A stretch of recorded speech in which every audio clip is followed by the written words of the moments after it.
잉맨의 공포 남양 특집 4탄에 오신 여러분들 환영합니다. 이번에도 공포 남양 특집에 규칙이 있는데요. 그 정도로 무서운가? 그렇게까지 안 무서운데 이게 뭐가 무섭다는 거임? 등등 잼민이, 센척, 분위기 초치기 댓글 또는 채팅 전부 다 금지이고요. 제 공포 영상은 깜놀 경고가 없습니다. 알아서 조심하시고 알아서 담력 키우셔서 알아서 담대하게 맞서시기 바랍니다. 저번에 제가 칼리가트 사원의 칼리라고 인도의 무서운 신 이야기를 가져왔는데요. 이번에도 인도의 무서운 신 이야기 진나마스타라는 힌두교의 신입니다. 이번에는 칼리보다 비주얼이 훨씬 더 충격적인 신을 발견해서 소개를 해볼까 해. 목에서 피를 뿜으면서 자신의 목을 들고 있는 어떤 여인 같은데요. 밑에는 사랑을 나누고 있는 어떤 남녀가 있고 그걸 밟고서 바로 친나마스타라는 여신인데 위 그림에서 묘사된 모습에서 알 수 있듯 목이 잘려나간 여신이야. 오른손에는 자신의 목을 자른 거대한 언얼도를, 왼손에는 잘린 머리를 들고 있고 목에는 칼리 여신과 마찬가지로 아수라들의 목으로 만든 목걸이가 걸려있어. 아 그러네, 이거 사람 목이네?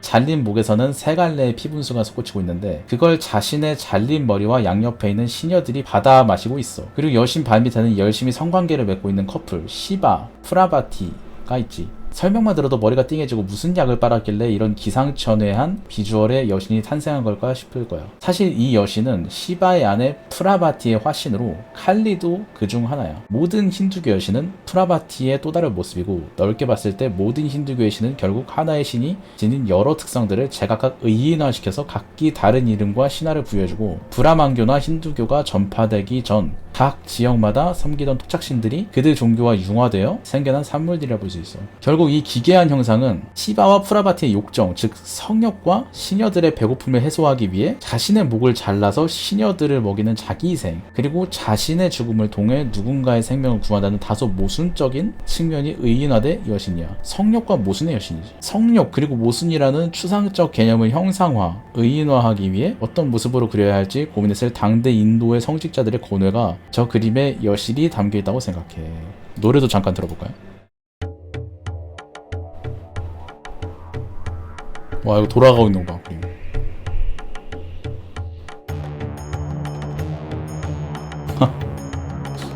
희생? 모순과 희생? 성욕과 모순의 여신? 와, 피를 받아 마시고 있어. 원폭이 터지고 난 후 잠깐 생기는 기상현상 하나. 당시 일본인들의 증언에 의하면 저렇게 검은 비가 내렸다고 함. 저 정도만 맞아도 엄청난 양의 방사능 피폭이 된다는 것. 실제로 히로시마, 나가사키에서는 저런 방식으로 2차 피폭을 당해서 엄청난 사람들이 죽어나감. 아, 이게 실제로 그건가 봐. 실제 원자폭탄이 떨어진 이후 검은 비가 내렸던 것을 표본으로 만든 것. 원폭이 떨어지고 난 후 비가 내리면 반드시 검은 비가 내렸는데 일본인들은 당시 중류 같은 비라고 표현할 정도로 검은 비가 내림. 방사능이 포함된 낙진이 위로 올라갔다가 빗물에 섞여서 다시 내려가는 거라고 함. 그때 검은 비를 맞았다면 치사율이 매우 높았음. 저건 지금 현재 표본으로 남은 것으로 실제로 방사능이 검출되는지는 모름. 조금만 맞아도 탈모가 오던지 오한과 발열과 두통과 함께 피토를 함. 운이 존나게 좋아야 탈모, 두통 좀 오고 괜찮음. 원자폭탄 떨어졌을 때 사람들이 열이 너무 뜨거워가지고 동네에 있는 강을 갔대요. 강이나 하천. 근데 강이나 하천을 가도 강이나 하천이 그 열이 너무 심해서 다 들끓어가지고 위에 있는 다리에서 쳐다보면 그 강이나 하천에서 죽어있는 시신들이 그냥 이렇게 산더미처럼 쌓여 있었대. 인간 돼지가 되어버린 중국의 후궁. 중국사에서도 손에 꼽을 만큼 비참한 최후를 맞이한 인물이 있는데 바로 한 고조의 후궁 척부인. 척부인의 출신에 대해서 알려진 것은 없지만 춤을 굉장히 잘 췄고 그 덕분에 한 고조 유방의 승은을 입게 되었음. 고조의 총애를 받던 척부인은 아들인 여의를 낳게 되었고 아들을 황태자로 만들기 위해 노력했음. 문제는 이미 정실태생에 황태자가 있는 상황에서 이런 짓을 벌이는 건 하극상이나 다름없었고 황태 후인 여씨 부인은 척부인을 견제하게 됨. 여의를 황태자로 만들려는 시도는 신하들의 반대로 무산되고 척부인 을 총애하던 고조마저 죽자 여씨 부인은 척부인에게 잔혹한 보복을 시작했음. 여씨는 척부인의 사지를 절단한 후 눈을 뽑아 장님을 만들고 귀에 유황을 부어 귀머거리로 만들고 혀를 자르고 독약을 먹여 벙어리로 만들어 돼지 우리 겸 변소에 던져버렸음. 척부인의 비참한 꼴을 본 사람들은 그녀를 인체, 즉 인간 돼지라고 불렀음. 그 모습이 어찌나 충격적이었던지 황제, 즉 여씨의 아들은 척부인을 보자마자 혼절해버렸고 1년 동안 병원을 앓았음. 이후에도 트라우마를 잊기 위해서 인지 정무를 거부하고 여색에 빠져 놀다가 5년 후 죽게 됨. 이 사건 때문에 사람들은 자주 쓰던 채라는 단어를 기피하여 결국 사후화되었고, 매질을 가리키는 말은 돈이나 저로 바뀌게 되었음. 척부인의 이후 행방은 기록되지 않았지만 길어봐야 3, 4일을 넘지 못하고 죽었을 거라고 추측됨.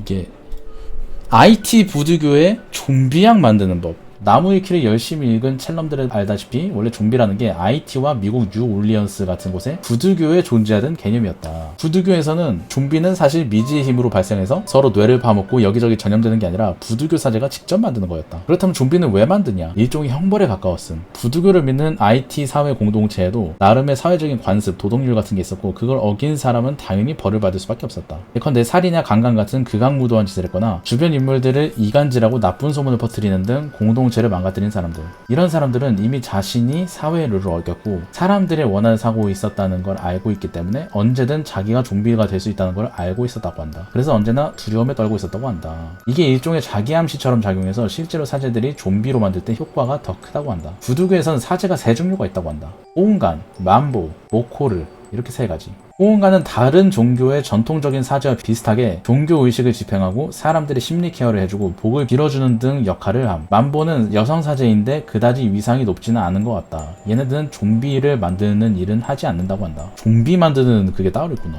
좀비를 만드는 건 바로 보코르로, 이 사람들은 일종의 어두운 측면을 담당하는 사제라고 보면 된다. 호응가는 빛의 사제, 보코르는 어둠의 사제, 대충 이렇게 구분이 가능하다. 사실 부두교는 선악을 이분법적으로 명확하게 가르는 종교가 아니라서 저걸 그대로 선성향, 악성향으로 보면 안 된다. 보코르는 매우 전문적인 훈련을 받아서 좀비를 만드는데 이때 꼭 필요한 기술이 저주 걸기와 좀비약 만들기 두 가지였다. 저주는 현실적으로 사람의 신체에 영향을 줄 수 없겠지만 나름 공포심 유발 효과가 있었겠다. 이미 죄를 지어서 두려움, 초조함 이런 걸 느끼는 사람 입장에선 사회에서 존경받는 보코르 사제가 누군가를 저주하고 있다는 사실 하나만으로 엄청나게 위축이 되고 자기암시 효과도 컸을 것 같다.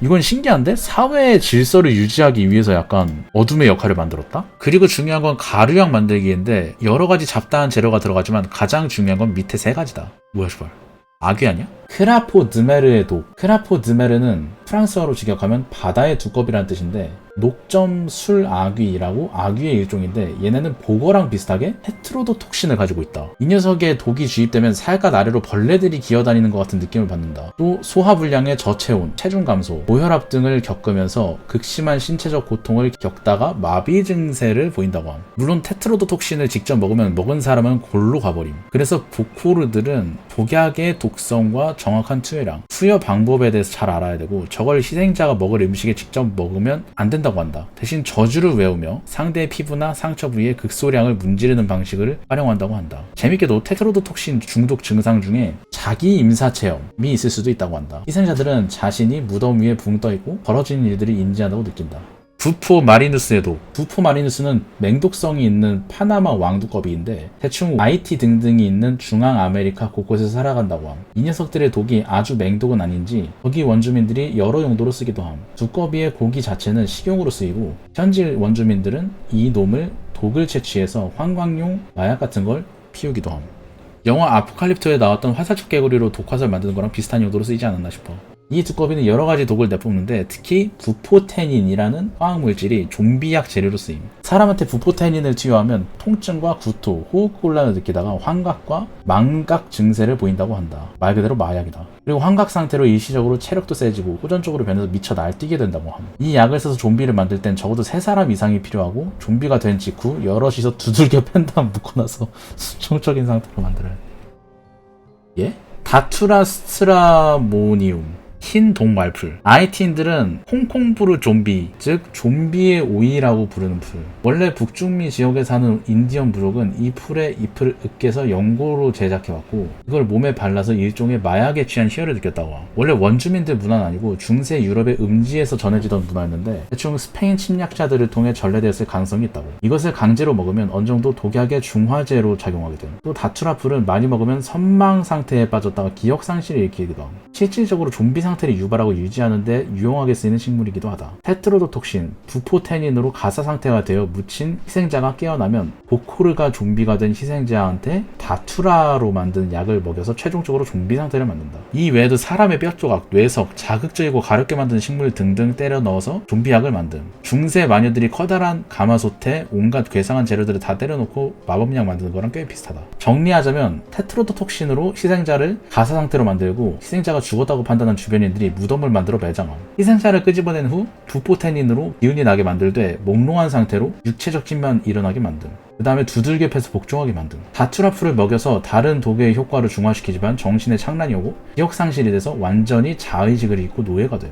이렇게 써놓으면 재료만 구하면 누구나 좀비 만들기처럼 굉장히 쉽게 느껴지지만 저거 나름대로 전문적인 작업이고 재료의 분량이나 상태 등을 제대로 이해할 수 있는 사람들만 만들 수 있다. 들어가는 재료의 상당수가 마약이니까 우리가 마약 중독자하면 생각나는 그 흐리멍텅한 눈빛에 끈적거리는 모습이랑 좀비의 이미지가 비슷해 보이는 것도 당연함. 그러니까 나쁜 짓을 한 사람한테는 악한 영혼이 있기 때문에 약간 저걸로 처벌을 해서 사회에 공포를 유발해서 살인 같은 거 저지르면 안 돼, 약간 이런 식으로 교훈을 주려고 저런 걸 한 건가? IT 부두교 2편, 부두교의 영혼 좀비.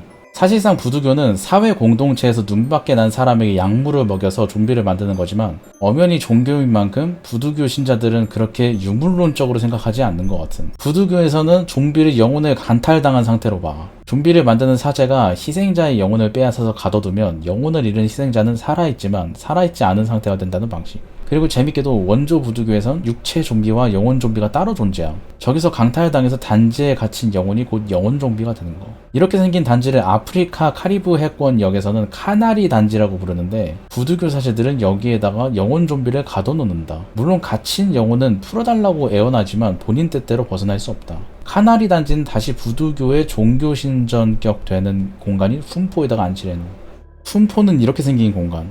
우리들은 대부분 서양 기독교의 영혼, 육체로 이원화되는 영혼과는 익숙할 거다. 이런 게시판을 꾸준하게 들락날락거리는 사람들답게 영혼의 존재를 믿는 사람은 거의 없겠지만 적어도 사후세계가 존재하는 단편 창작물 하나 만들어 보라고 하면 대체로 우선 영혼과 육체, 이원론적으로 나누는 방식으로 만들겠지 아마.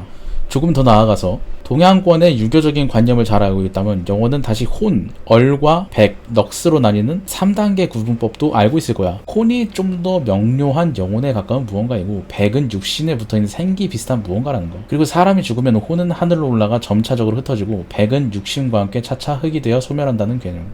여기서 혼백이 소멸될 때까지 대강 4대 세대가 흐를 정도가 흐르기 때문에 4대 종사까지는 제사를 지낸다. 아, 그래서 그런 거야? 사실 중국의 유교는 사후 세계관이 명확하게 설정되어 있지 않아서 대부분 기독교 신자가 아닌 한국인의 세계관은 불교식 사후 세계관과 뒤섞여서 사후에 염라대왕의 심판을 받는다는 논리도 익숙할 거야. 그래서 한국인들은 대체로 혼백이 지상에서 흩어져 사라지지만 다시 혼이 저승에 가서 심판을 받고 극락이나 나락에 간다는 관념을 갖고 있는 뭔가 모순된 이야기가 중첩된 관념을 가지고 있을 거임. 부두교에서 인간을 이루는 요소는 5가지가 있다.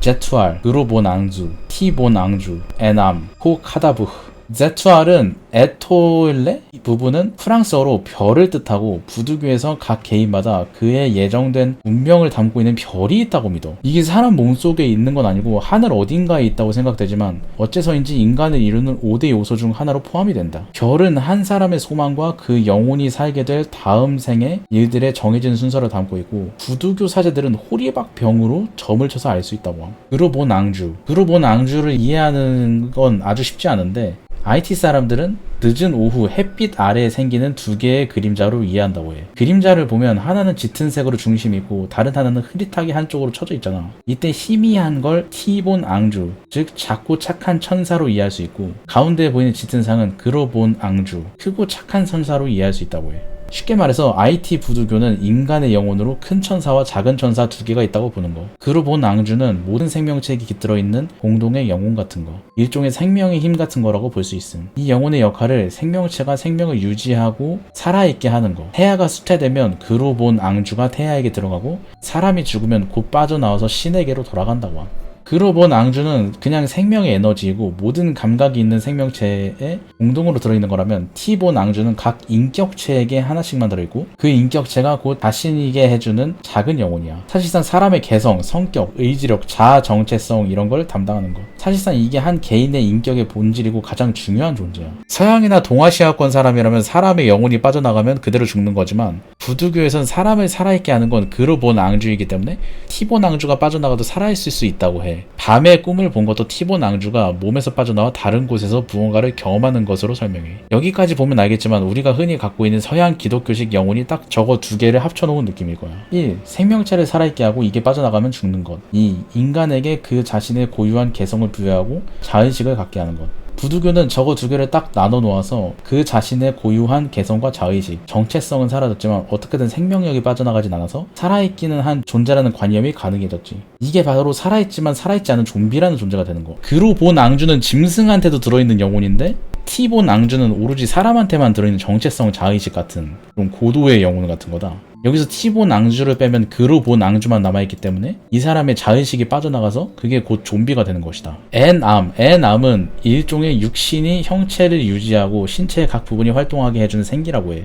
동양 유교권의 백과 비슷한 건데 여기서 영적인 색채를 많이 빼고 물리적인 측면을 많이 더한 설명하기 좀 난감한 무언가 같다. 사람이 죽은 후에도 엔암이 남아있고 대략 18개월 정도에 걸쳐 서서히 사라지기 때문에 사람의 시체가 흙으로 돌아가기까지도 그 정도 걸린다고 설명해. 코카다브흐, 피와 살로 된 육신을 말해. 부두교는 육신의 부활을 믿지 않은 종교고 좀비가 돼서 육신이 심하게 훼손되면 그대로 죽음은 셈이 돼. 서양 기독교는 딱 두 개가 있고 동양은 세 가지, 부두교는 네 가지로 나눌 수 있다. 근데 이게 신기하지 않아? 그래도 뭐가 됐든 영혼이라는 존재는 어느 문화든 다 가지고 있다는 건가? 우리가 아는 좀비는 그로 본 앙주 플러스 T본 앙주 플러스 에남 플러스 카다부흐에서 T본 앙주만 빼앗은 거야. 부두교에선 사람이 죽을 때 저 5가지가 서로 분열되어 흩어진다고 믿는데 바로 그 타이밍이 부두교 사제인 보코르가 T본 앙주를 채집하기 가장 좋은 시점이라고 해. 대략 한 7일 정도가 골든타임. 그래서 부두교 신자들은 장례식 언저리에 T본 앙주를 빼앗기는 걸 두려워한다고 하네. 이렇게 해서 영혼 좀비를 만들면 몸은 죽었지만 영혼만 남아서 갇혀있는 신세가 되는 것. 반면에 몸도 살아있는 상태로 T본 앙주를 뺄 수 있는데 이게 어제 얘기한 좀비를 만드는 방식이랑 동일하다.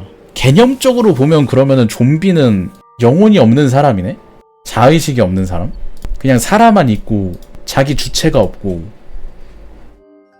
일본 정부가 인정한 유일한 여자 야쿠자, 그녀와의 대담. 실제 인물이라고 합니다. 일본 현지에서 컬트적인 인기를 구사하고 있는 만화 고향 최고. 어디서 본 듯한 그림체. 이 만화는 극빈의 환경과 한구레 및 야쿠자계의 어둠의 생활상을 적나라하게 노출하면서도 내용과 극명하게 대비되는 캐릭터의 여체화와 발랄한 그림체라는 독특한 개성을 통해 트위터 연재에서 단행본 발매에 이르기까지 마니아층을 포섭하고 있다. 그런데 이런 만화에서나 등장하는 여성폭력 단원이 일본에 실제로 존재했다. 일본 정부에서 최초의 여성폭력 단원으로 인정한 니시무라 마코가 그 주인공이다. 과거 젊은 시절 야쿠자의 몸 담으며 전형적인 악행들을 거듭했던 그녀가 올해 3월 단독 인터뷰를 진행했다. 다음은 인터뷰를 부분적으로 옮긴 것이다. 야쿠자 구성원 중에 여성이 있다는 걸 이번에 처음 알게 됐습니다. 나도 형무소에서 폭력단 탈퇴 신고서를 작성할 때 알게 됐다. 형무관에 너가 일본에서 처음 있는 케이스라 절차에 이렇게 시간이 걸리는 거다 라고 말을 듣고서 말이다. 야쿠자 영화에서도 흔히 보는 장면인데 내가 출소할 때 형무소 문 앞에서 조직원들이 이열로 서서는 일제히 수고하셨습니다 라며 깊이 고개를 숙여 인사했다. 그걸 본 소장님이 이런 광경 처음 보네 라며 놀라워했다. 왜냐면 여자 형무소엔 야쿠자가 없었으니까. 어쩌다 여자 야쿠자가 됐나요? 중2 무렵부터 쿨앤타이, 불량배였다. 고등학교는 가지 않고서 고향 기후현에서 불량배나 야쿠자와 싸움만 하며 지냈다. 그러는 사이 지는 걸 모르는 사람이라 소문이 나면서 20살 무렵엔 스미 요시카이, 일본의 3대 야쿠자 조직 중 하나, 계열의 두목으로서 여자라도 괜찮으니까 야쿠자 해라 라고 권유받아 하겠습니다 하고 들어갔다. 깡말랐는데? 싸움 못하게 생겼는데? 여자 야쿠자라고 하면 남자 못지않은 프로레슬러 같은 체형을 떠올리게 되는데 니시무라 씨는 50kg도 안 되네요. 무법자 계열의 남성과 싸워 아무렇지 않았나요? 지지 않았다. 싸움은 일상다반사였다. 어쨌거나 선수를 친다. 선빵을 내는 게 이기는 거다. 선수 필승이라 최배달과 같은 말을 하네요. 먼저 상대의 다리를 노린다. 제대로 서있지 못하게 한 뒤 위에 타서 공격하는 거다. 너클이 효과가 좋다. 얼굴에 박아 넣으면 찢어서 피가 난다. 남자는 피를 보면 약해진다. 오히려 여자 쪽이 그런 부스는 담대한 편이다. 보통 맞으면 어떡하지라는 불안감이 들 거라고 생각하는데요. 불안해지지 않도록 나는 나는 절대로 이긴다라고 생각하고 노력한다. 그렇게 되뇌이며 멘탈을 단련했다. 야쿠자가 되고 나서는 킥복싱을 다녔다. 패배해서 소문이 나면 야쿠자로서 끝이기 때문에 싸움에 대한 준비를 게을리하지 않았다. 반대로 당한 적은 없나요? 10대 무렵 2번 정도 건방지다는 이유로 여러 세계 둘러싸여 당했다. 중학교 선배나 폭주족 선배들 그리고 남자들도 섞여 있었다. 그래도 전혀 아프지 않았지만. 야쿠자라 하면 남자로 이루어진 사회인데 불편한 건 없었나요? 완전히 남자 취급 받았는데 오히려 고생한 적이 없었다. 남자다운 성격에서 편했다. 원래 머리도 짧게 하고 싸울 때 스커트 입으면 팬티가 보여 모양새가 좋지 않으니 바지만 입었다. 그래서 거부감은 없었다. 말투도 남자 말투였었고 평소엔 트레이닝복 차림에 청바지 차림이었고 사무소에서도 검은 양복을 입기도 했다. 그래서 조원들로부터 다카라즈카라는 별명을 얻기도 했다. 남자들끼리 모인 사회에 있으면 느낀 점이 있을까요? 다들 회장님 눈치 보느라 자기 의견을 말하지 못한다고 하더라. 안 좋은 거일 수도 있는데 나는 생각하는 것을 딱 말해버리기 때문에 이마에 차카가 권총이래가 들이밀어진 적도 있다. 또 남자들은 주저하는 게 있다. 잘못해서 손가락 자르게 되더라도 좀처럼 각오를 다지지 못한다. 경험자인 내게 잘라달라고 부탁하고 그렇게 손가락 몇 개나 잘랐었다. 야, 이분도 손가락이 없네. 야쿠자 입단할 때나 나갈 때 손가락 잘라야 되지 않나? 새끼손가락이 없네. 마쿠상도 새끼손가락이 없네요. 책임을 지고서 잘랐었다. 우리 조에는 각성제는 금지였는데 알고 보니 다들 약을 하고 장사도 하고 있더라. 언젠가는 다들 샤브, 각성제의 은어, 마약 같은 건가 봐. 샤브 하는 걸 두목하게 들켰었다. 본부장이 두목의 화를 가라앉히고서 내가 대표로 손가락을 자르라고 했다. 불합리하게 느껴졌지만 내가 대표로 손가락을 잘라 두목에게 사죄하는 식으로 마무리됐다. 당시엔 야쿠자니까 손가락이 다 있으면 모양이 안 나지라는 생각도 있었기 때문에 후회는 하지 않는다. 상상하는 것만으로 아픈데 어떻게 잘랐나요? 일본도로 직접 잘랐다. 처음 비스듬히 잘려 손가락이 매달려서 연거푸 자르다 보니 이 과정까지 가버려서 너무 많이 자른 거라다. 새끼손가락이 너무 짧다 보니 주변에서 몇 번이나 잘못 친 거야 라는 말도 들었다. 각성제를 끊는 게 힘들었나요? 나는 쉽게 끊을 수 있었다. 애초에 몸에 맞지 않았다. 보는 것만으로 토해버리는 경우가 있었고 10대 무렵에 처음으로 했었는데 머리가 뒤집어지는 듯한 느낌을 들고 깼을 땐 몸이 나른해 아무 의욕도 들지 않았다. 그래서 다시는 하지 말아야겠다고 생각했다. 야쿠자가 되고 나서는 야쿠자라면 각성제 정도는 해야 폼이 난다고 생각해 상습적으로 했는데 결국은 그만두면 몸이 괴롭기 때문에 그걸 없애고자 한다는 느낌이었다. 이게 반복되다 보니 할 때마다 후회하면서 또 했구나 이런 식이었다. 경험자로서 거리에서 각성제 중독자를 보면 알 수 있나요? 바로 알 수 있다. 움직임이 이상하니까. 게다가 절대로 눈을 마주치지 않는다. 문신은 처음에는 직접 팔뚝과 허벅지에 새겼다. 직접이요? 문신을 직접 새기다니 그림에 소질이 있었나요? 자신은 전혀 없었다. 그래도 역시 불량이니까 문신 정도는 하지 않으면 볼품 없으니까. 18살 무렵에 문신사 선생한테 등에 새겨달라고 했다. 그런데 완성 전에 그 선생이 각성제 중독으로 사망해서 색이 채워지지 않았다. 소년원에 들어갔을 때 문신이 도움됐다. 등에 화각을 짊어진 여자 따위는 아무도 거역해오지 않았다. 역시나 해역 때 권총을 가지고 있었을까요? 야쿠자인 이상 권총을 가지고 있는 게 당연하다. 아버지에게 부탁해서 받은 70만원, 700만원으로 콜트를 산 적도 있다. 사용은 안 했지만 주머니에 넣고선 슬쩍슬쩍 들여다보곤 했다. 사교육이 취미인 동료가 저녁에 시골로 내려가 기차 소리에 묻혀 시험 삼아 쏴본 적이 있다. 영화의 한 장면 같은 걸 실제로 하는 거였군요. 권총은 어디에 숨겼나요? 사무실 내 셔터가 닫히는 방에다. 그런 가택 수색하면 금세 찾아질 곳에다가 20대 후반은 야쿠자를 그만두고서 다른 조직의 두목과 결혼해 두 아이를 낳았다고 들었습니다. 어떤 아이였나요? 정말 성실히 자랐다. 문신도 절대 하고 싶지 않다고 할 정도. 애가 어렸을 때 물건이 날아다니는 부부싸움을 하면 110에 신고하는 아이. 참관일에 오지마라고 하길래 나 대신 남편이 간 적도 있다. 아무리 생각해도 남편 쪽이 더 야쿠자 얼굴인데. 니시무라 씨가 스미오 시카이 계열, 남편분이 야마구치 계열. 적대하는 조직끼리 동거하는 건 야쿠자 역사상은 처음이 아닐까요? 만화 설정 같다고 할까? 로미오와 줄리엣 같은 관계도라니.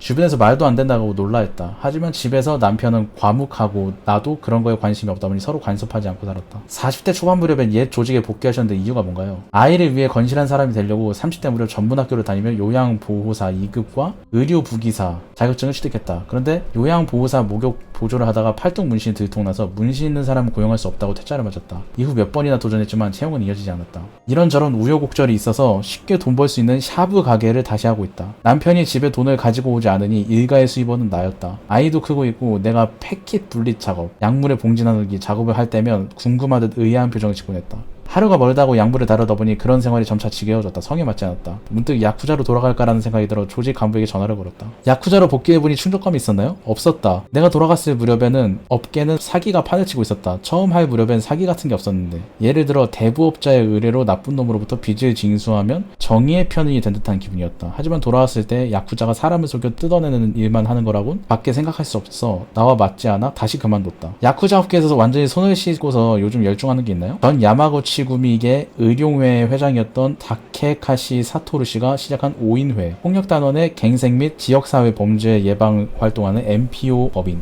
활동에 열중하고 있다. 형무소에서 출소한 사람들의 갱생과 재범 방지에 도움이 됐으면 하고 기후시 중심에서 청소 활동에 임하고 있다. 전직 야쿠자들이 잡담할 수 있는 즐거운 장소를 만들어 마약이나 범죄와는 관계없는 삶을 살길 바란다. 개신기하네 진짜. 마지막 질문. 다시 태어나면 무엇을 하고 싶나요? 여자로 태어난다면 형사. 멋지지 않나? 조대. 과거 조직대책부에 들어가고 싶다. 야쿠자를 향해 오라 오라 소리 지르며 권총 들고 싸움을 벌이고 싶다. 여기까지가 일본 정부에서 최초의 여성 폭력단원으로 인정한 니시무라 마코와의 대담이었다. 진짜 톰보이 끝판왕이네 근데? 1990년대 한국 아이돌 안티 수준. H.O.T와 사귀면 죽인다. 댄스 그룹 멤버 감미연 양에게 협박 편지. 팬사인회에서 습격받기도. 어떤 시대일까 저 때는. 97년 데뷔한 걸그룹 베이비복스는 그 당시만 해도 국내엔 어떤 센 이미지의 걸그룹이었음. 지금이라면 걸크러쉬다 뭐다 해서 여자들이 많이 빨아줬겠지만 저 당시에 애초에 걸그룹 자체가 낯설었고 센 이미지가 평범한 여중생들에게 재수없게 여겨져서 안티가 많았음. 그 중에 제일 화사하고 이쁜 멤버였던 감미연이 특히나 여자들의 적이었다고. 누구 짓인지 모르겠지만 당시 제일 인기 많던 보이그룹 H.O.T랑 감미연이 연애한다는 이상한 소문이 났음. 이걸 받아들일 수 없었던 H.O.T 팬인 여주고생들이 눈이 시뻘개져서 감미연이랑 베이비복스 전체를 죽어라 저주하기 시작함. 멤버들 사진에서 눈을 파내고 혈서로 죽여버리겠다고 저주 문구를 써서 편지로 보내기도 했다고. 게다가 편지 봉투 안에는 커터칼을 잔뜩 넣어서 열어버리는 순간 손이 다치도록 해놓은 악성 편지들이 많이 왔다고 함. 난도질 당한 자신의 사진과 피로 쓴 협박 편지. 기필고 죽여버려. 아니 어떤 시대야 대체. 이거 막 커터칼. 와 존나 소름 끼쳐. 특보 99년 땡월땡일 오후 3시경 변사체 항구 발견. 와 진짜. 사진에 눈이 오려지고 면도칼과 피 묻은 편지 그리고 죽은 쥐 등을 소포로 보냈다. 여기서 끝이 아니라 팬들이 안전 요원 같은 걸로 분장해서 공연 준비하는 베이비복스를 찾아가 직접 테러도 벌였음. 물총에다가 자극적인 물질을 넣어서 발사함. 멤버 중 한 명의 눈에 정확히 맞아서 반쯤 실명할 뻔함. 공개방송 때마다 수백 명의 남자 아이돌 팬들이 돌림 노래를 꺼져라 입에 담기도 힘든 인신공격성 멘트를 맺힘. 베이비복스 출근길에 자신이 좋아하는 남자 아이돌 스케줄이 없어도 찾아와서 음란사진, 면도칼 등으로 협박. 악수를 요청하다가 면도칼을 집어넣어서 손을 다치게 한 일도 있었다. 베이비복스 숙소에 죽은 개 시체, 고양이 시체를 보내 매니저나 팬들이 치우는 건 자주 있는 일. 베이비복스 공연에 모두 몰려와서 꺼져라 테러. 최소 300명, 최대 수천 명 극렬한 안티팬 앞에서 공연해야 됐음. 어느 날 출근길에서 안티들이 떼거지로 몰려와서 이들을 조롱하고 위협하자 당시 16살이었던 윤은혜는 차에서 한동안 내려오지 않다가 매니저한테 질질 끌려 나오면서 울분을 터뜨리면 오늘은 무대에 서지 않으면 안 되겠냐고 애걸복걸. H.O.T 팬들의 황산 테러 위협에 결국 베이비복스 멤버들은 팬들한테도 걱정되니까 공개방송 오지 말아달라고 당부. 저분들 지금 엄마 나이 아니야? 나 이거 건드리면 안 되는 거임? 파묘임? 돈이랑 못이랑 소금? 애기옷 아니야? 신혼집 하자보수 1차 끝났다 해서 혼자 와서 점검하는데 이거 뭔지 아는 사람. 신주단지는 원래 쌀을 넣어두는 곳임. 쌀은 생명을 뜻함. 근데 소금은 그와 반대임. 정화의 의미도 가지지만 생명이 넘치는 땅, 영적 기운이 넘치는 곳에서 오히려 생명마저 마르게 하는 지독한 소독제 느낌. 문제는 거기에 쇠, 그것도 날카로운 못이 박혀있다는 건데 생명을 관장하며 생명을 보듬는 신을 위한 신주단지에 소금과 날카로운 금속이 같이 있다? 아예 생명력을 바싹 말리는 의미. 거기에 돈 44,000원. 피로 글씨를 적인 아기옷. 전부 재래를 위한 재물 혹은 그것을 대체하기 위한 물건이며 결코 길한 제사에 쓰이는 종류의 형식이 아님. 아기는 가장 순수한 상태의 생명이기 때문에 그만큼 가장 강한 재물임. 아이를 쓸 수 없으니 아기 옷에 피로 글씨를 적어 대체한 것 같은데 그냥 그릇 깨고 옷 태우고 돈도 태우고 어디 기운 좋은 곳 가서 기도나 하고 오셈. 정말 악의적인 저주에 가까워 보이는데? 다 제끼고 못, 소금, 돈, 애기 옷이 같이 있다 말이 안 됨.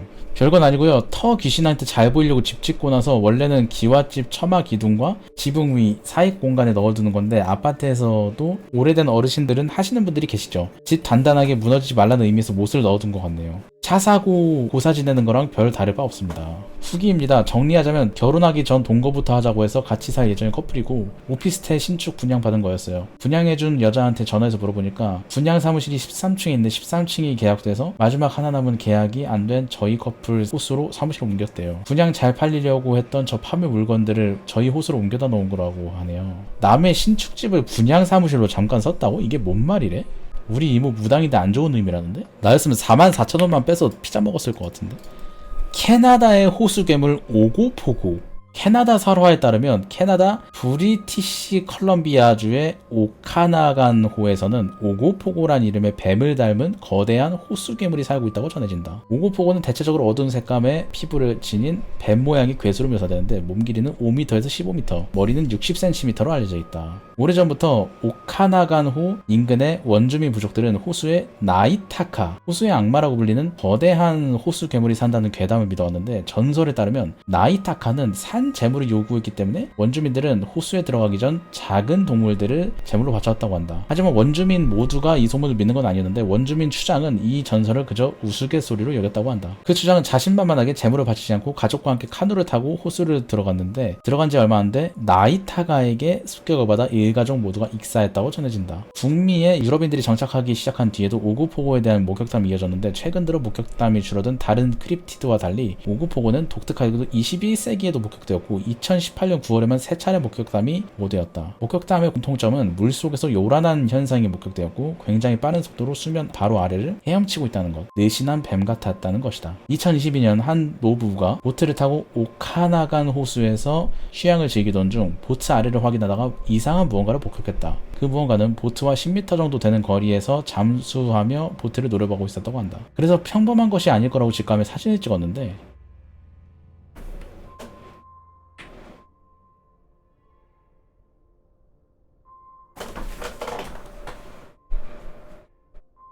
When we came by it the first time, that's where I thought it was a log. So The nodules, yeah, at least 3 feet. and then it goes. 영상은 안 찍으셨나? And 사진 촬영 후 그것은 서서히 물속으로 사라졌는데 노부부는 이 사진 속 무언가에 대해 분명히 식물은 아니었고 철갑상어도 아니면 죽은 사슴도 아니었다고 말했다. 일각에서는 물새가 잠수해 먹이를 잡던 모습이 착시현상이 될 수 있겠다고 주장하는데 오카나간호 인근의 물새들과는 확연히 다른 모습에다가 물새설을 제기한 전문가도 정확히 어떤 새인지 특정하지 못했다.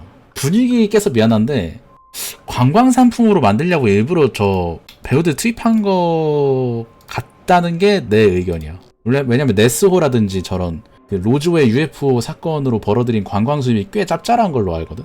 그래서 약간 나는 그런 근데 뭐야 얼굴 좀 보여줘. 이거 귀야? 이거 뭐 로켓이야 뭐야? 로즈웰 외계인과 인터뷰했다고 폭로한 간호 장교의 진실. 그 로즈웰에 떨어진 UFO에서 그레이 외계인이 나왔고 그 그레이 외계인하고 인터뷰를 했다는 되게 유명한 소설이 있거든. 근데 그 진실은 무엇인가? 1947년 미국의 어느 사막지대에 UFO가 불시착한다. 미국 정부는 UFO를 타고 있던 외계인과 커뮤니케이션을 시도한다. 그렇게 기밀리에 진행된 외계인과의 인터뷰. 이 이야기는 바로 그런 이야기이다. 이런 책이 나왔었어. 외계인 인터뷰. 2008년 3월 외계인 인터뷰라는 제목의 책이 발견된다. 책의 내용은 이러하다. 1947년 7월 미국 뉴멕시코의 사막지대인 로즈웰에 UFO가 불시착한다. 곧이어 출동한 미 공군에 의해 외계인이 포획된다. 그리고 기밀리에 이 외계인과 한 달에 걸친 인터뷰가 진행된다. 이 책은 로렌스 스펜서라고 하는 영국의 작가가 펴낸 것으로 2007년에 마틸다 맥엘로라는 여성으로부터 받은 기록물을 기반으로 한다고 밝힌다. 이런 간호장교 분이 계셨대요. 맥엘로이는 사건 당시 23세의 간호장교였으며 외계인을 인터뷰한 장본인이라고 한다. 그렇게 지난 60년간 아무도 모르게 숨겨온 당시의 기록물을 죽기 직전 스펜서에게 보내왔다는 것이다. 맥엘로이의 말에 따르면 미국 정부의 권력가들은 인터뷰 내용이 일반에 알려지지 않도록 많은 사람들을 제거해왔다고 한다. 때문에 그녀는 스펜서에게 안전을 위해 해당 기록물을 소설이라고 명시하라는 조언을 했다고 한다. 그녀의 조언에 따라 스펜서는 책의 머릿말에 내용은 일부가 사실이거나 사실에 기반할 수 있으나 픽션임을 밝힌다고 언급한다. 허나 서문에는 맥엘로이의 이런 조언을 그대로 소개하면서 어디까지나 실제로 있었던 사건임을 암시한다. 다음은 이러한 외계인 인터뷰 책의 내용 중 중요 부분만 요약하는 것이다. 1947년 7월 미국 뉴멕시코주 로즈웰에 UFO가 불시착한다. 근방에 509 공군 폭격부대가 현장으로 출동했고 여기엔 간호장교인 맥엘로이도 있었다. 현장에는 추락으로 인해 사망한 외계인들이 있었는데 그 중엔 생존한 외계인이 하나 있었다. 이 외계인은 전형적인 그레이 외계인의 모습을 하고 있었다. 몸 전체가 매끈하고 회색을 띠고 있었으며 신장은 1m 정도에 머리 부분이 꽤나 컸다. 손가락과 발가락은 각각 3개였으며 코와 입 그리고 귀가 없었다. 반면 까맣고 커다란 눈은 존재하는 모든 빛의 스펙트럼을 볼 수 있는 것처럼 민감하고 정교한 인상을 줬다. 에어럴이라 이름 붙여진 외계인은 텔레파시로만 의사소통을 했으며 그게 가능한 사람은 맥앨로이가 유일했다 하여 맥앨로이는 상부의 지시에 따라 감금된 에어럴과 인터뷰를 진행한다. 그렇게 한 달간의 인터뷰를 통해 에어럴은 믿을 수 없는 우주의 역사를 알려준다. 에어럴에 따르면 우리가 알고 있는 우주와 세계의 역사는 모두 거짓이었다. 우주는 137억 년 전에 탄생한 것이 아니라 4천조 년도 더 전에 탄생했다. 그리고 이러한 우주는 바로 에어럴과 같은 존재들에 의해 만들어진 것이다. 이즈비라고 부르는 해당 존재들은 영원에 가까운 세월을 존재해온 전지전능하고 영원불멸한 영혼들이다. 이즈비들이 사용하는 육신은 그저 정신 에너지에 의해 반응하고 움직이는 용도에 따라 사용되는 일종의 인형 몸인 셈이다. 이즈비의 정신 에너지는 상상하는 모든 것을 창조할 수 있다. 이들의 다양한 상상이 서로 복잡하게 충돌하면서 바로 우리의 우주가 물리적인 형태로 탄생했던 것이다. 물론 지구와 같은 행성들 역시 그렇다. 지구 역사의 수십억에 달하는 생명군들 또한 이즈비에 의해 제작되어 지구로 보내진 것이다.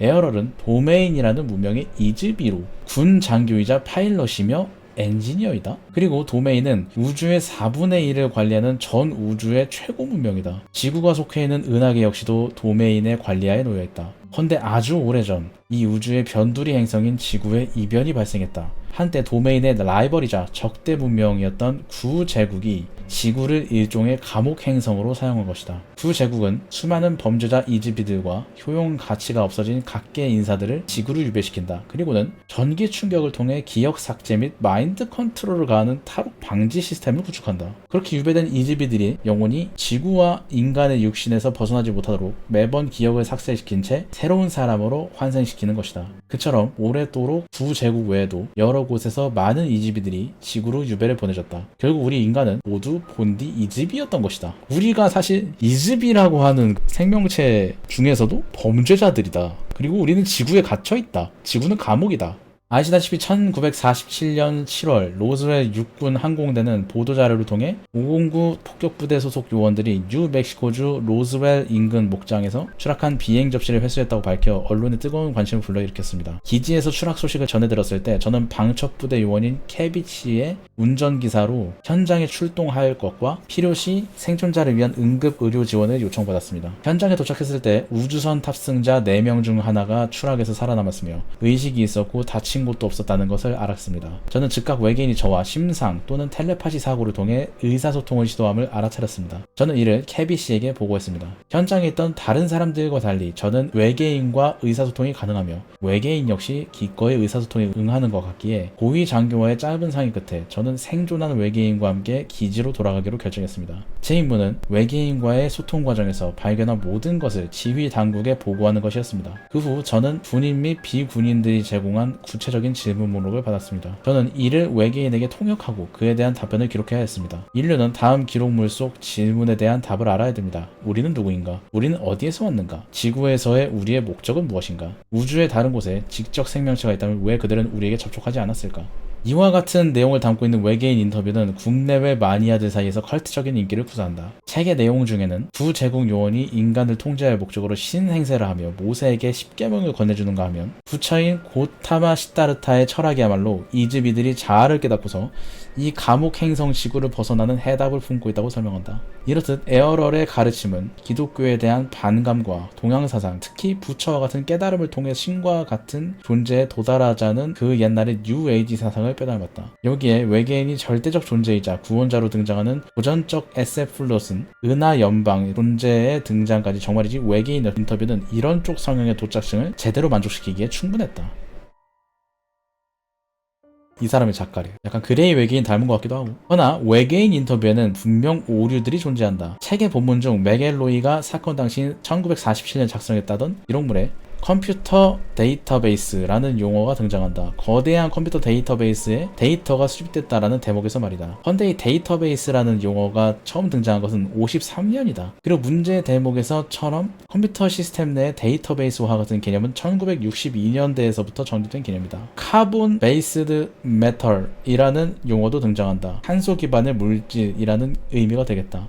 헌데 이 탄소 기반의 용어 역시 1956년 자신의 저서에서 처음으로 사용한 용어이다. 오류는 여기서 끝이 아니다. 미국의 공식 문서에서 반드시 지켜지는 작성 시기 날짜 표기법이 전부 엉터리로 기재되어 있다. 예를 들어 1947년 7월 26일에 작성됐다던 1급 기밀문서 작성 시기 날짜란이 26/7/1947로 표기되어 있다. 그런데 실제 당시 미국 정부의 공식 문서 표기법으로는 26 줄라이 1947이 맞는 표기 방식이다. 시대별 및 부처별에 따라 월과 일의 위치가 바뀌기도 하지만 월 부분은 영어로 표기하는 것이 불변이다. 또 구두점의 경우 아예 찍지 않거나 연도 뒤에만 찍기 또는 연도 앞에만 찍는 게 공식이다. 여담으로 국내 출판본에서는 맥일로이를 간호장교로 통칭하고 있다. 이로 인해 국내 군대 시스템에 비추어 부사관 계급인데 어찌 장교를 지칭하는지에 대한 의문도 표하는 이가 있다. 맥일로이는 자신을 미 공군에서 간호사로 복무하던 사람을 밝히는데 미국의 경우 간호학 학사 이상의 학위를 취득한 시민의 경우 간호사로 입대가 가능하다. 엄밀히 말해 맥일로이는 공군 간호사 지칭이 맞으나 미 공군에서는 장교 직함 내지 간호장교로 칭하기도 하므로 편의상 그렇게 번역한 듯 싶다.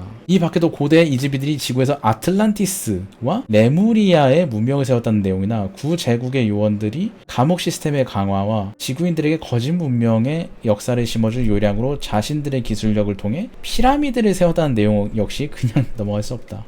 그렇다면 책의 작가이자 책 속의 내용을 진짜라고 주장하는 스펜서는 무슨 목적으로 이런 책을 발간했을까? 관련되어 의심되는 강력한 이론이 존재한다. 바로 스펜서의 성향에 관한 것이다. 그는 초고대 문명을 전파하며 미스테리 장사의 최전선에 자리했었던 그레이엄 햄콕을 흠모하며 메일을 주고받고 자신의 저서들을 보낸 바가 있다. 햄콕, 신의 지문. 되게 유명한 작가죠? 신의 지문. 이거 존나 재밌는데. 에리히 폰 다니켄과 함께 초고대 문명, 외계 문명 기원서를 대중에 널리 전파한 이 분야 쌍두마차이다. 다음으로는 스펜서가 독실한 사이언톨로지교 신자라는 것이다.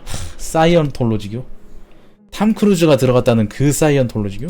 사이언톨로지교는 교리와 이익에 반하는 사람들이 기꺼이 공격하도록 신자들을 부추기는 세상에서 가장 위험한 사이비 종교로 악명 높다. 미국의 SF 작가였던 론 허버드가 본이 되는 종교를 만들고자 1954년에 창설한 신흥 종교로 여러 할리우드 스타들을 비롯해 전 세계적으로 수십만의 신자들을 보유하고 있을 정도다. 70년대엔 세뇌된 신도 5,000명이 교주인 허버드의 비판적인 공문서를 보유한 정부기관들에 침입해 도청 및 절도를 벌였던 걸로 악명이 높다. 이러한 작전은 백설공주 작전으로 알려져 있으며 여전히 미국 역사상 최대 규모의 프락치 사건으로 기록되고 있다. 이 사이언톨로지 기본 교리는 에어럴이 설파한 내용과 놀랍도록 흡사하다. 중심 교리는 다음과 같다. 인간이라는 존재는 그 옛날 잔인한 우주 문명에 의해 지구로 쫓겨난 것이다. 우리 모두 수천조 년의 역사를 가지고 있는 불멸의 영혼을 가지고 있으므로 사이언톨로지의 교리와 방식에 따라 유한한 육신으로부터 탈피해야 된다. 추가로 사이언톨로지교 내에선 최종적으로 10만 달러가 넘는 돈을 들여 일종의 정화를 거치는 오디팅이라는 과정이 존재한다. 해당 과정과 교리 수업을 모두 마쳐야 하지만 비로소 사이언톨로지교의 진리이자 내부 가르침이 하사되는 것이다. 그 가르침이란 다음과 같다. 4천조 년도 더 된 우주의 역사에서 7,500만 년 전 은하 연합을 통치했던 진우라는 외계인이 인구 과밀 현상을 해결하고자 수십억의 시민들을 납치해 지구로 끌고 간 뒤 수소폭탄을 터뜨려서 그들을 살해한다? 이게 사이언톨로지 가르침이라고? 이어 육신을 잃은 영혼들은 감옥 시스템을 통해 지구에서 벗어나지 못하도록 하고는 세뇌 과정을 통해 자아를 상실하도록 만든다. 그처럼 길을 잃은 영혼들이 우리 인간에게 들러붙어 있으므로 사이언톨로지의 의식과 정화를 거쳐야만이 진정한 영혼을 되찾을 수 있다. 외계인 인터뷰 책의 작가인 스펜서는 바로 이러한 종교의 독실한 신자였다. 그가 해당 책을 발간한 당시에 벌써 40년에 가까운 신자 경력을 지녔을 정도였다. 책에 등장하는 인형 몸, 스페이스 오페라라는 용어, 대부분의 개념 및 관용 어구들은 사이언톨로지에서 강조하는 교리들이다. 결론적으로 이 외계인 인터뷰 책은 일종의 사이언톨로지 찬가이자 전도서인 셈이었다. 와, 진짜예요? 여담으로 과거 20세기의 사이언톨로지 영향력과 때가 엄청났기에 이와 같은 외계인론이 컬트적인 인기를 구사하기도 했다.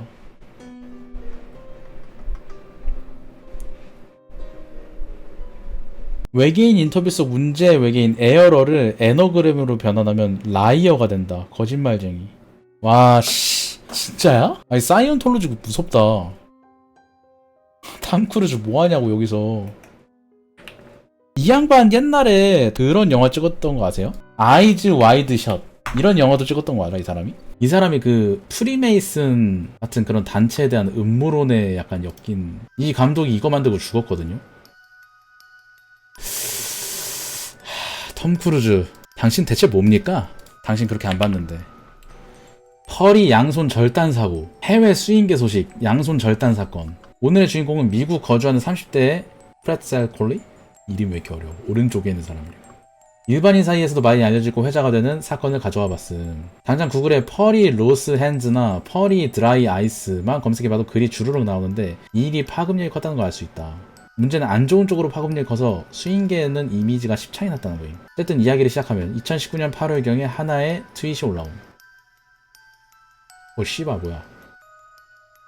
괴사했는데? 자신의 괴사한 손 사진과 함께 손을 잘라야 한다는 글을 올렸음. 하지만 안 자르길 빈다고 걱정하는 티친들의 멘션에도 불구하고 4일 후에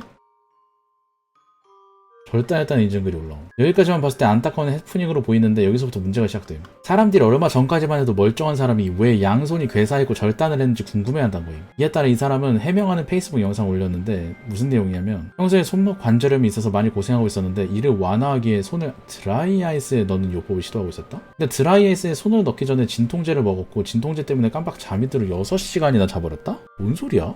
이러다 보니 손이 엉망이 됐다? 말이 안 돼. 두서가 없는데? 상식적으로 말이 안 되긴 함. 오지 곧대로 밀어주는 사람이 있었지만 말이 안 된다고 생각한 사람들은 과거 트윗 행적을 파헤치기 시작함.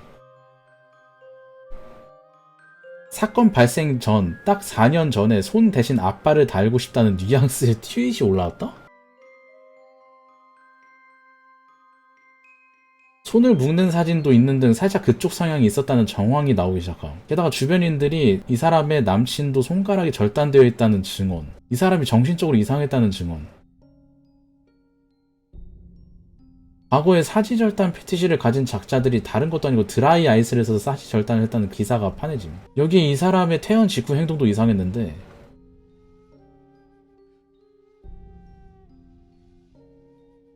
손 잘렸다는 걸 표현하려고 이따위 농담 따먹기를 하는데 퇴원 직후에도 양손 다 자르고 할 반응은 아니었어. 아니 이거 자기 손이 잘린 걸 코미디로 풀었다고?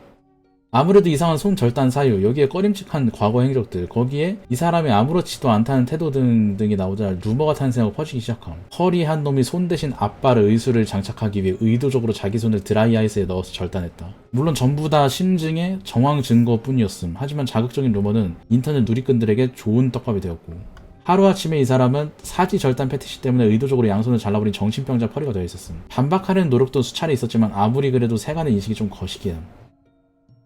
사건 이후로 이 사람은 트윗을 푸택으로 돌렸고 아직까지도 소식이 없음. 확실한 증거도 없이 정황 증거만으로 사지절단 패티시로 몰린 그는 정말로 선동인 피해자였을까? 아니면 실제로 실수를 가장하여 양손을 잘라낸 사지절단 패티시스트였을까? 양손 다 자르는데 어떻게 트윗하는지 궁금해하는 사람들이 있어 짤올림. 아니 씨발. 아니겠지. 아이 좀 어떤 음모론이 사실이라고 믿을 정도로 설득력이 있어? 설득력이 있는 음모론에 대해서 얘기해보자. 어떤 음모론이 사실이라고 믿을 정도로 설득력이 있어? 로또가 시간여행자들을 잡기 위한 덫이라는 거. 어? 존나 똑똑한데? 디즈니가 겨울왕국, 원제 프로즌을 낸 이유가 프로즌을 구글링했을 때 월트 디즈니의 시체는 냉동됨에 대해 얘기하는 사이트들이 나오는 대신 사람들로 하여금 겨울왕국 영화의 정보를 얻게 하려고 했던 거. 아, 정보를 숨기기 위해서 프로즌을 개봉했다. 실제로 월트 디즈니의 시체는 냉동되었음. 내가 가장 좋아하는 음모론은 해시태그 Throwback Thursday가 정부에 의해 만들어졌다는 거. 정부가 우리 스스로 자기네들이 쉽게 접근하지 못하는 사진을 올리게 해서 우리 얼굴이 나이를 먹는 과정이나 얼굴인식 알고리즘을 개선시키려고 했다는 거지. Throwback Thursday는 목요일에 자신의 과거 사진을 올리며 추억 회상하는 것을 말함. 설국열차가 윌리 원카와 초콜릿 공장의 시퀄이라는 거. 셀럽들이 자기가 주목받을 때 부담감이 너무 무겁거나 인생이 위험에 처했다고 생각해서 도망치고 싶을 때 죽음을 위장해주는 음지의 회사가 있다는 거. 투팍, 비기, 폴 워커 등등. 일본은 실제로 있지 않나? 일부러 그 묻은 흔적 다 지워주고 새로운 인생 살게 해주는. 아즈텍 제국만큼이나 식인으로 악명 높았던 당. fuck. 이곳은 바로 중앙아프리카 콩고 분지 지역이다. 이 지역은 세상에서 가장 거대한 정글 중 하나가 있는 곳으로 생태계 자체는 풍부하지만 비가 너무 많이 오는 데가 토양이 농사를 짓기엔 너무 척박하기 때문에 예로부터 생산력과 인구 부양력이 늘 부족하던 곳인데 때문에 이곳 주민들 사이에 범죄자나 적대 부족민을 노예로 팔아버리거나 아예 잡아먹음으로써 영양분 보충용으로 써버리는 풍습이 잦았다고 한다. 콩고에서 오랫동안 투숙하며 현지인들을 조사한 에밀 토데이, 헤르만 폰 비스만 등의 유럽인 탐험가들은 콩고인들의 인간을 잡아먹기를 전혀 꺼리거나 부끄럽게 여기지 않았으며 오히려 인육을 먹을 수 있는 고기 중 최고로, 또한 그 중에서도 어린이의 것을 최고로 쳤다고 밝힌 적이 있다. 이들의 기록에 따르면 손님에게 대접할 선물로는 사람의 허벅지가 자주 사용되었고 업적에 대한 포상으로 인육을 받지 못하면 실망할 정도였다고 한다. 식사의 희생양이 되는 제물로는 보통 두 부류가 있었는데 보통 적대하는 부족 집단 그리고 가정에서 기른 노예였다. 일부 부유한 족장들은 아예 양계장에서 닭을 기르듯 어린 노예 사육장에서 어린이들을 살찌워 잡기도 했으며 그렇게 생산된 고기는 주로 특별한 날에 취급되었다고 전해진다. 그런가 하면 일부 부족은 도축할 노예를 부드럽게 만들기 위해 칼이나 망치로 바로 죽이지 않고 일단 팔다리를 부러뜨린 다음 며칠 동안 냇가에 몸 전체를 집어넣고 방치하기도 했다고 한다. 콩고인들은 노예를 철저한 주인의 재산으로 여겼기 때문에 이러한 노예에 대한 식인 풍습 반대는 유럽산 개소리로 여겨졌다. 유럽 애들이 또 말도 안 되는 소리 한다 이랬는데? 그러나 가장 거대한 규모의 식인잔치는 항상 전쟁 직후에 시작되곤 했다. 전쟁의 승자는 패자의 고기를 색다른 착취 대상으로 취하는 경우가 잦았다. 한때 콩고를 불바다로 만들었던 벨기에계 괴뢰국인 콩고 독립국과 스와힐리계 부족 연합 사이에서 벌어진 전쟁에서 연합의 양웨와 카송고 마을이 점령되자 콩고 독립국의 동맹이었던 바테 텔라족이 쓰러진 주민들의 시체로 엄청난 규모의 축제를 벌였다는 기록이 남아있다. 이때 수백 명이 넘는 시신들의 모든 부위가 먹어치워졌고 오로지 머리만이 승리 기념품으로 남겨졌다고 하는데 이때 바테 텔라족을 이끌던 유럽인 지휘관들은 아프리카인들은 모두 야만인이라고 생각했기에 딱히 그들의 행위를 말리지 않았다고 한다. 아니 씨발 존나 인종차별적이네 진짜. 이러한 식인 풍습은 문명화된 벨기에인들의 완벽한 콩고 지배 시작하에 사라지기는커녕 오히려 식인 풍습이 없던 곳까지 더욱 멀리 퍼지게 되었다. 보물을 얻기 위해 현지인들을 극심하게 학대하던 레오폴드 2세와 그 휘하 벨기에인들은 더욱 이들을 강압적으로 부리기 위해 이런 식인 풍습을 도구로서 적극적으로 이용했는데 그 방법이란 일부 비식인종 부족들을 겁주기 위해 식인종 부족을 감독으로 고용하여 저항했거나 또는 할당량을 채우지 못해 처형된 비식인종 부족민들의 빼빼 마른 시체를 모조리 먹어치우게 함으로써 노예들의 마음에 공포심을 새겨넣게 하기 위한 것이었다.